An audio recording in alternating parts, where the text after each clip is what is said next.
Monsieur Craval a la parole.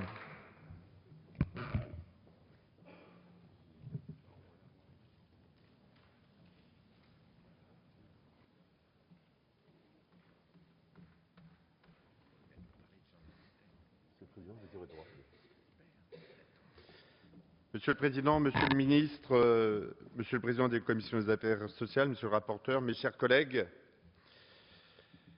le projet de loi que nous sommes amenés à examiner aujourd'hui, c'est une véritable exigence démocratique, malgré la société complexe et les difficultés qui l'ont accompagnée.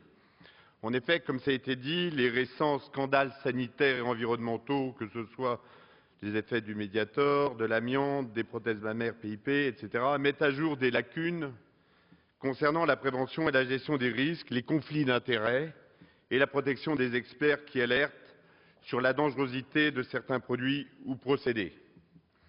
La problématique est d'autant plus d'actualité que plusieurs études scientifiques médiatisées abordent de façon croissante les risques sujets à controverse, motorisation diesel, perturbateurs endocriniens, nanotechnologie, OGM, ondes électromagnétiques que nous allons étudier cet après-midi.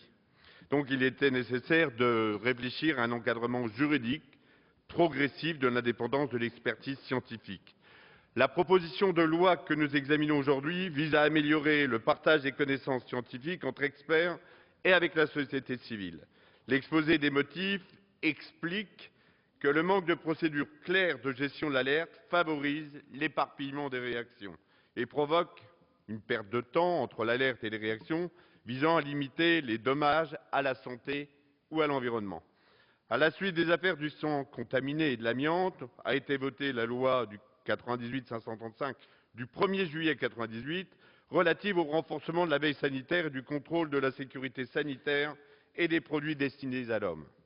Elle a mis en place un dispositif de veille, de surveillance et d'évaluation des risques avec la création d'agences sanitaires à qui on a transféré ses compétences.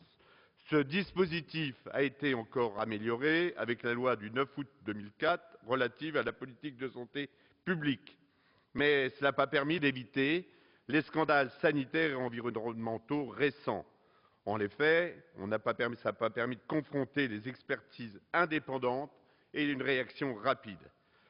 La loi du 29 décembre 2011 relative au renforcement de la sécurité sanitaire du médicament et des produits de santé propose une réponse qui oblige les membres des agences et des organismes publics en matière de santé à produire publiquement une déclaration d'intérêt.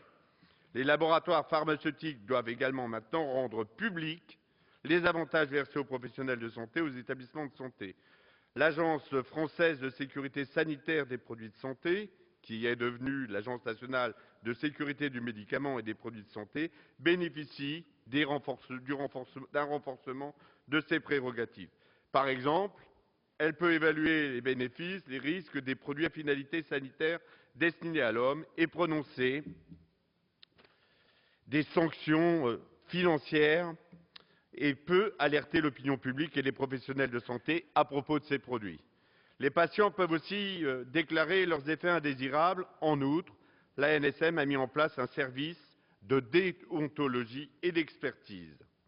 Par ailleurs, l'ANSES apporte déjà son expertise de manière transversale et émet des avis. Elle peut être saisie par les associations agréées représentant la société civile, par les ministères et les établissements publics.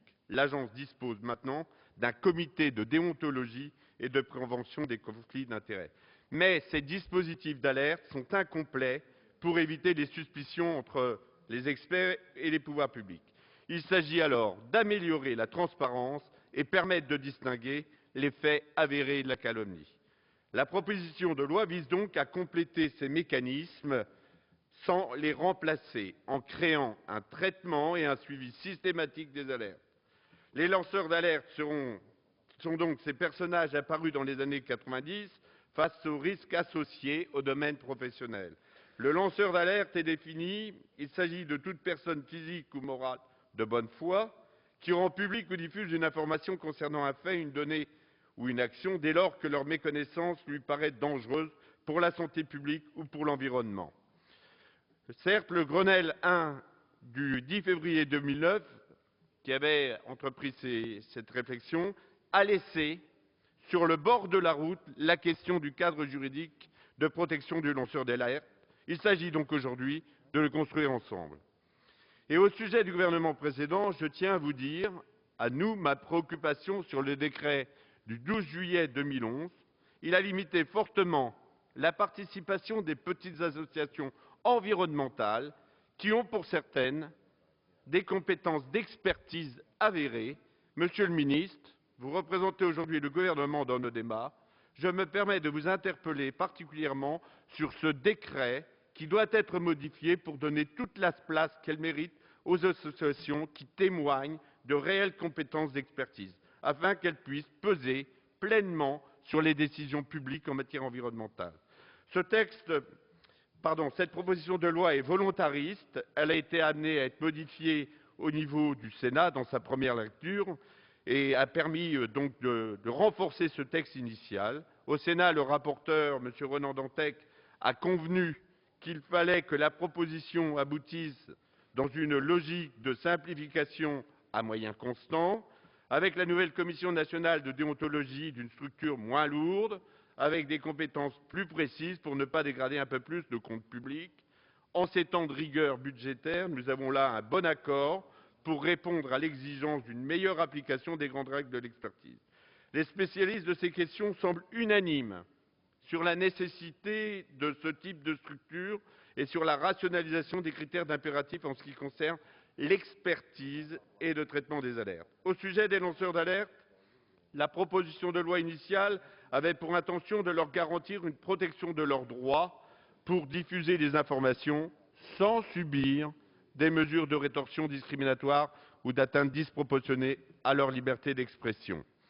La proposition de loi visait aussi à instaurer dans les entreprises de plus de 11 salariés des cellules d'alerte sanitaire et environnementale, avec un droit d'enquête et un droit de saisine de la haute autorité sur la base des informations transmises par un salarié qui estime de bonne foi que les produits ou procédés de fabrication utilisés ou mis en œuvre par l'établissement font peser des risques sur la santé publique ou l'environnement.